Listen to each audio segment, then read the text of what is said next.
They're not allowed Sorry? to answer. What? They're not allowed to answer. You're not answer? Oh.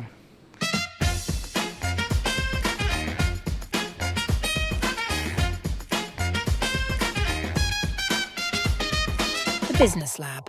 Hi guys, welcome to yet another episode of the Business Lab podcast. And today I have Qizhi in the studio. Welcome, Qizhi. Thank you, Abu Sofian. Yeah, nice to have Qizhi. So Qizhi is from Huawei and he connects startup founders, connecting tech, specifically tech stakeholders, and he fosters digital opportunities. So he focuses a lot on driving startup growth at Huawei.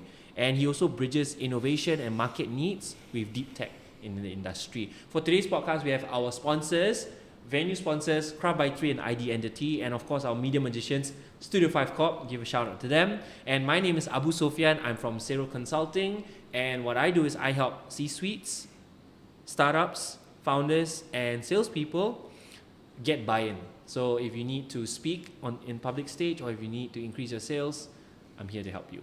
And on to the show. Welcome to our show. Thank you. Very honored to be here. Yeah, I think when Sofian invited you and we have someone in the startup space, it's very exciting for us. So let's get things started, right? So very curious to know, could you tell the listeners a little bit more about your role with the Huawei Startup Program, a little bit more about what you do? Sure. So, very happy to be here. I work at the Huawei Startup Program, and essentially we have two different programs. One would be the incubator, and the other will be the accelerator program. And so for the incubator program, it's trying to incubate smaller stage startups. Normally startups with 1, 2, 3 people. Try to ideate and try to help them create a product that they can take to the market. Right, and when it comes to the accelerator program, it's for startups that are a little bit more mature. They might have a product ready, and how can they scale through Huawei's ecosystem? Maybe a little bit about Huawei as well. So Huawei is a very, very big company. Maybe you can make a guess. How many people do you think work at Huawei? I don't dare make a guess. Make a guess. How many people work at Huawei? Let's say 10,000. 10,000. Oh. A little bit of, at Huawei, we have about 250,000 people. Wow. And we are located in more than 170 countries, right? And so that means that, our ecosystem is really global. And, I work in the startup program under cloud. But there are many other business units within Huawei that people might not be aware of. Like, for example, the phone, right? Your consumer, the telecommunications, now even with the chips. Right? Yeah. And so, Huawei, you can say it's omnipresent. It's kind of in almost every vertical you can think of, especially in China. And I think being a Singaporean working in a Chinese company has also opened my eyes to see the tech and the innovation, of how a company can bring a lot of value, not just to one specific sector, but to the whole world. Yeah. Wow, that's amazing. I hear so much possibility, so much innovation, so much ideas being kind of incubated and produced here. What drives the company, would you say? I think, so our founder, Mr. Ren, came from the military, from the Liberation Army of China, right? So back then, I think China was might not be the China that it is today, right? And so back when he first started, I think it was all about hard work. And I think this whole idea of hard work and discipline, we see it still today inculcated in the employees of Huawei. So in Huawei, sometimes they say there's a 996 culture, right? 9 a.m. to 9 p.m., 6 days a week. Sometimes we work more than that, right? Work is always on your mind. And I think more specifically in my job, you always try and think of how you can add value to the founders, how you can do things a little bit better. And so, work and life, the boundary starts to, the boundaries, they might not be a boundary, but that's not a bad thing, because that means that, your customers, your clients become your friends and vice versa, and you really enjoy the process. And so, yeah, going back to the point, it's all about hard work, I would say, that has brought Huawei to where it is today. Great hard work, amazing. Yeah. So perhaps let's zoom out a little bit. What are some of the? I'm curious to know whether government bodies, how do they and their policies kind of influence the growth and health of startup communities from your experience? Yeah, so I think that's a great question. Obviously, being in Southeast Asia and our program being regional as well, we get to go to different countries, right? And I can say that as a Singaporean living in Singapore, we're very lucky because the Singapore government has created very favorable conditions if you are a startup founder to start a company in Singapore. Not all countries would have the same resources and the infrastructure and the policies that can help, that would be pro-startup, right? And because the Singapore government has created such good policies and the overall country being stable, you start to see a lot of ecosystem partners coming into the ecosystem in Singapore. For example, you have VCs, right? Venture capital. For people who might not know, venture capital is a entity that invests money for equity in early stage startups, right? You have your incubators and accelerators from all over the world coming to Singapore. You have a lot of mentors, startup mentors as well, right?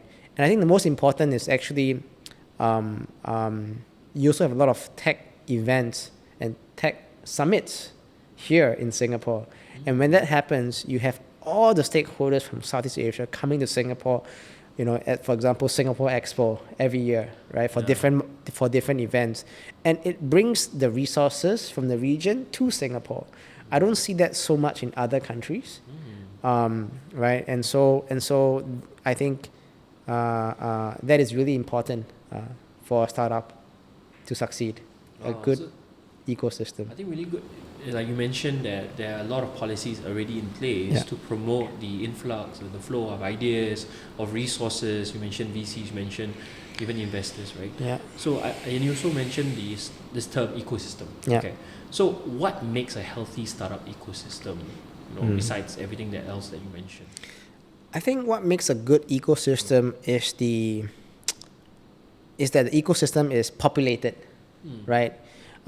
Because, some ecosystems, or rather what differentiates one ecosystem from the other, right? I would say it's diversity. If you are in a country in the ecosystem, if you are in a particular ecosystem in a country that only has 5 or 10 VCs, how difficult would it be, right? I was just at an event yesterday, and I think it was with NUS Enterprise, and someone mentioned that in Singapore there are about 700 VCs, 700, wow. Right? And so having that luxury of knocking on 700 doors, all in maybe a 20-minute drive is a lot more comfortable than traveling a big country and only 10 VCs, right? So first of all, it's the quantity, right? But when there's quantity, there's also competition, right? So as a startup, you would have to compete with other startups. And because Singapore's ecosystem is so great, you have a lot of founders from other countries, talented individuals coming to Singapore to set up their own company and being labeled a Singapore company, and you're competing against them, right? And so when there's competition, innovation starts to happen, competition starts to happen. And I think that is actually quite that's a marker of a healthy ecosystem. You don't want to have an ecosystem that is dead or is sterile, where you don't see a lot of activity, right?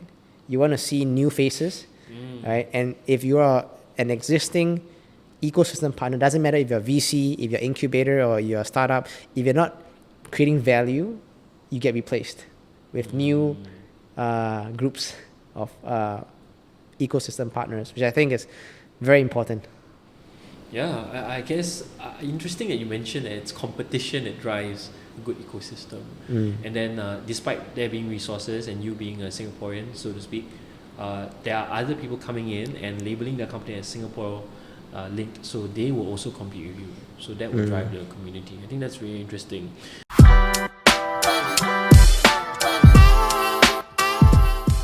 I think the most important thing for anybody who wants to venture and go out and do their own business is to understand that there is no substitute to hard work. Hard work comes first. Everything else comes second. Because we do know that people view business owners as kurang boss. You guys are bosses. You guys drive nice cars and you guys stay in nice places. Yeah, but you don't understand the struggles to get there. I personally tell myself this: do or do not. There's no try. Courtesy of Yoda.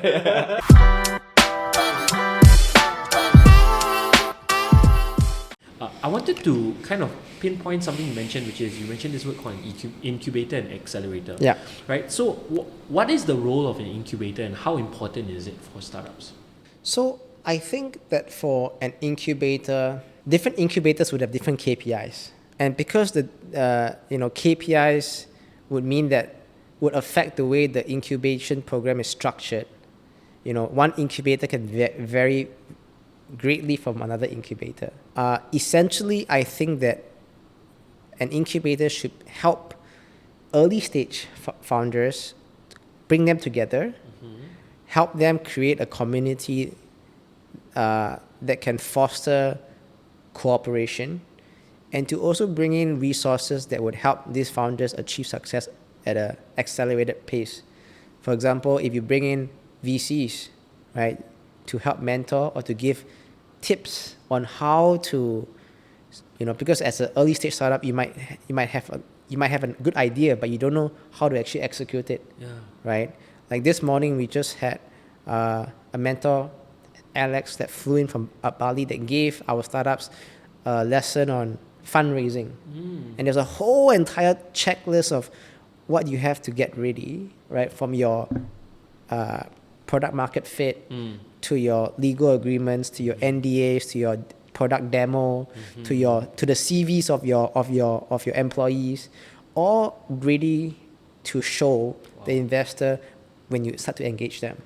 And that's something that is not I would say it's not known to a lot of founders, especially if you're a first-time founder. And I would say the second thing is also for the incubator to also have an end date. Some startups can be incubated forever or for a long time. Right. And without a very clear end goal, you start to lose the vision of you're forever being a seed stage or pre-seed.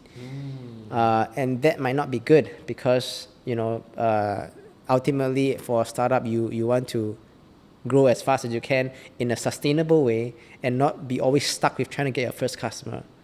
Right? So there should be an end date, there should be a start date, there should be an end date.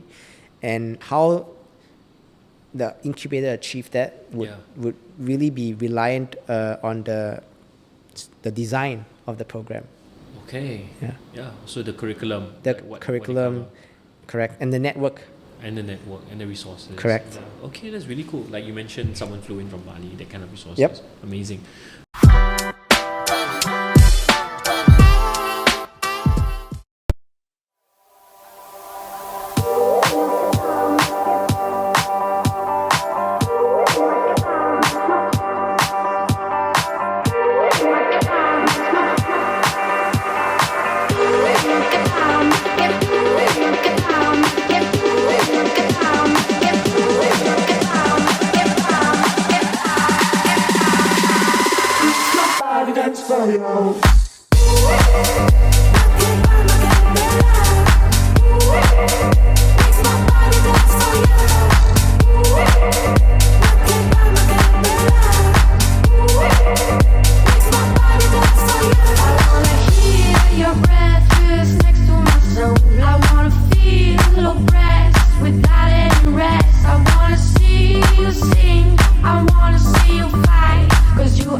okay, let's put myself in the shoe of I'm a startup founder, okay, and I have something that I want to scale, Yeah. right? So what are the qualities of a really good startup founder and qualities of good companies, startups, that allow them growth, right? So that I can check all those boxes, so that I know that I'm on the right track. I think that's a very tough question to answer because every founder that you meet, Yeah. if you take away the idea, you just look at them, I think that they have one thing in common. Okay. All of them have guts. All of them have courage to step out of, the structures laid in place by society, like, corporate jobs, and to go and do your own thing. It's not a very simple thing to do, right? So all of them definitely have guts and courage. But I think what separates the good founders and the not so good founders, or rather first-class founders, are founders that can, one, build and find the right people, especially at the initial stages, right?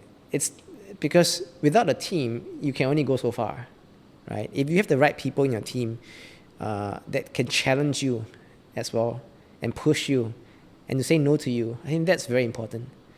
Some founders might only want to find people that are yes men, and that's if the founder is very good, then maybe But most of the time, when you go too quickly in one direction without any people questioning you and questioning your choice, and basically playing the devil's advocate, you can go out of track quite quickly. I think the second thing is also being balanced, right? Being balanced. From my experience, I normally see founders from two types of backgrounds. One would be from a sales background, consulting, and the other from a technical background. So the founder from the sales consulting background, they might be able to tell stories and captivate an audience really well, but they may not have a product behind. And vice versa, you flip, you have a founder that speaks in a way that no one can understand except himself and there's extremely smart people in society, right? When that happens, it's also not a good thing, because even though the product might be very good, no one in the crowd can understand what you're trying to say. So trying to find a balance, right? Find a balance between, both hard and soft skill. And I think the third is also the last quality that I think would make a good founder is probably training or discipline. Okay. Right. I think for me, I'm quite a philosophical person, and I really buy into stoicism. Right. Stoicism often advocates for training, and the reason you train is so that you can be adaptable in any situation, and you're not flustered when you experience hardships, right?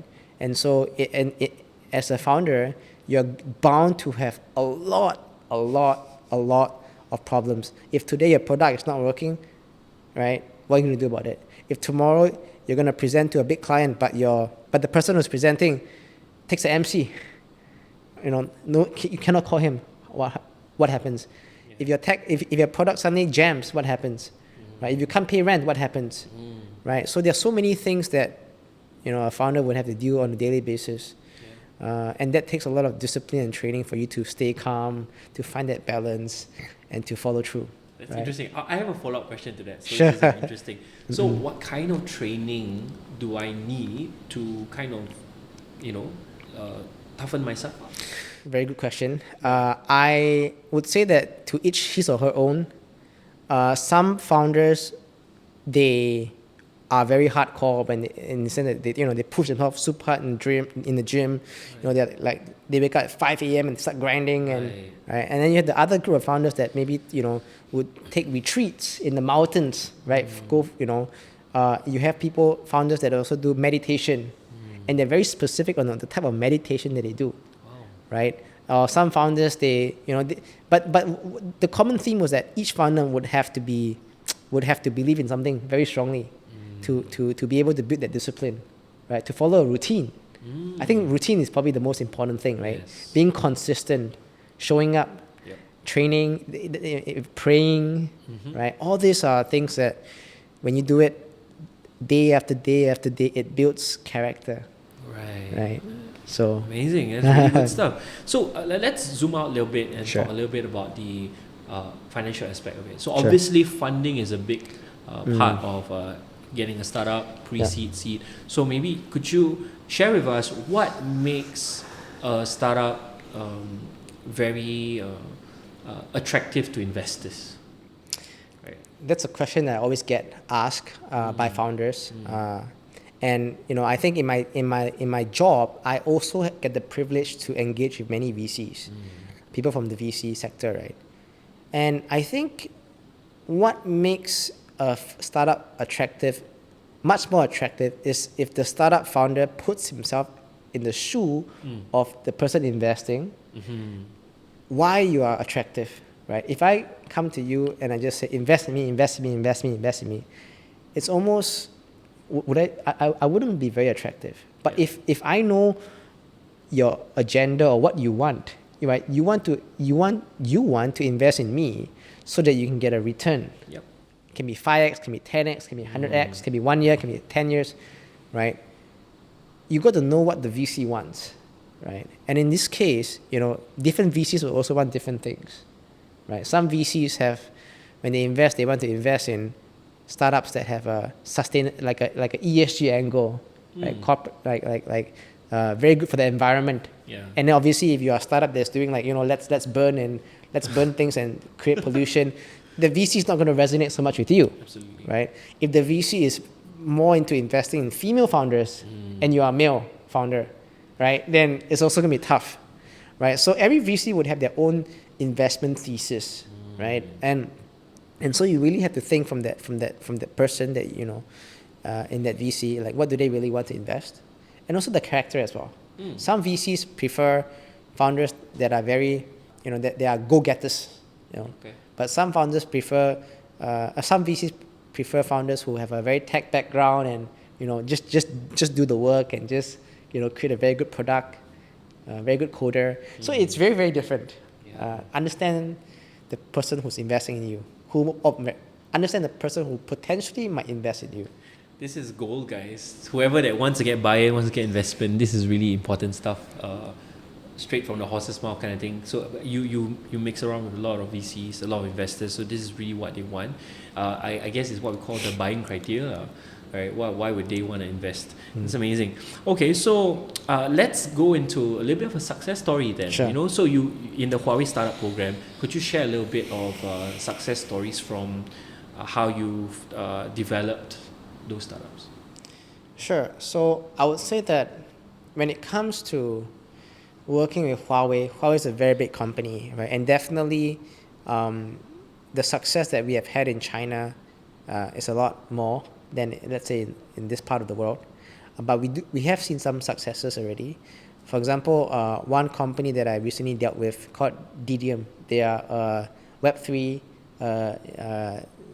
GPU, right? And they actually wanted to enter a Web3 community called Cardano. And so when they mentioned our name, I think the people did the due diligence and they actually emailed us and we said yes, they are a portfolio company. They got the due, right? And also a lot of times, a lot of the VCs, when they know that the startup is linked with us, Huawei, they will have a good impression. Another good example I can think of is a Singapore-based AI company called AIlytics. They basically use AI to help spot for safety hazard flags when it comes to using the video processing, right? And so one of our customers that Huawei deals with is also the Changi Airport Group. So Changi Airport Group, obviously would have a lot of when they come to Huawei, it's not just one pain point; it's many pain points. Absolutely. Right? And so for one of the pain points, it just so happened that their solution could match or could fit the pain point. And so we bundled our startup into the proposal, did a POC, and just recently they won a deal. I can't go into the specifics of the deal, but it's a big deal, right? When you engage with a big corporate like Changi Airport Group. So these are the little successes that actually make my work very fun. because when you see the startups, through Huawei's ecosystem gaining some success, it really warms your heart, right? Yeah. I guess seeing how they've matured, the impact they're getting, and I guess the proof of the pudding is when someone actually invests in them and believes in their cause, believes in what they're doing. It's very encouraging. Success may not always come from getting invested in, right? There's also a group of founders that believe that build very successful startups, having never raised a single dollar, right? Yeah.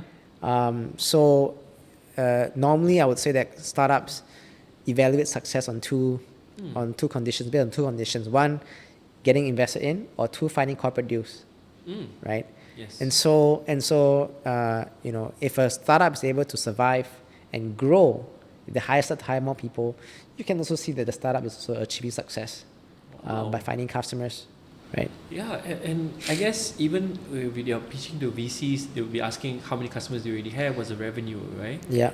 So I like that you're sharing about what are the success metrics of startups, because rather than the conventional way of thinking, my valuation is XXX, it's also about corporate deals, it's also about getting your first paying client kind of thing. Yeah, that's really cool. Okay, so maybe we can talk a little bit about perhaps some emerging trends. Yeah. Right. You've been in the space. You know the stakeholders. You've spoken to the founders. What do you think are the emerging trends in the industry? Everyone's talking about AI. So I think, to be very honest, I don't know I know what's happening now, but I cannot predict what's going to happen tomorrow. Before it was Web3, blockchain, and now it's AI, generative AI. I think I'll be a bit, it's above my level to say what's going to happen. Sure. Only two things are certain in life, right? Taxes and death, right? So I often try and prepare myself and the founders by saying, you got to be adaptable, right? Rather than try and predict what's going to happen, I think it's more important to, again, going back to basics, be disciplined, put in that routine, and so whatever trend that comes out, you're able to adapt. Who could have foreseen ChatGPT, right? Yeah. And on that note, many people talk about AI, but how many people really know what AI is all about? I'm definitely not an expert, and I definitely would say that I know, the people that actually know AI are not the ones that you see on television branding themselves experts, right? The people that are really doing AI, they are the one, coding and in a room huddled with the brightest people. So it's can sometimes be a little bit, how would I put it? It can be a little bit fluff when people talk as if they know what's going to happen, and when you really don't, right? You really don't. Yeah. So there's a lot of unpredictability, and how do you know what you know is actually very true? Yeah. It's better to know what you don't know, which is a lot. Right. I sense some stoicism there as well. Yeah, hopefully. All right, thank you so much, Qizhi, for joining us for this conversation. We've come to the end of the podcast. Thank you guys for catching us at the Business Lab podcast. We'd like to thank our sponsors, ID Entity and Crowd by 3 for the venue, beautiful set, and of course our media magicians, StudioFiveCorp, give them a shout out. Once again, you can click on the link for the survey so that we can improve the episodes. And if you like what you see, do share and comment so that we can get more visibility. If not, thank you so much, and we'll catch you for the next episode. Take care. Bye bye. Thank you.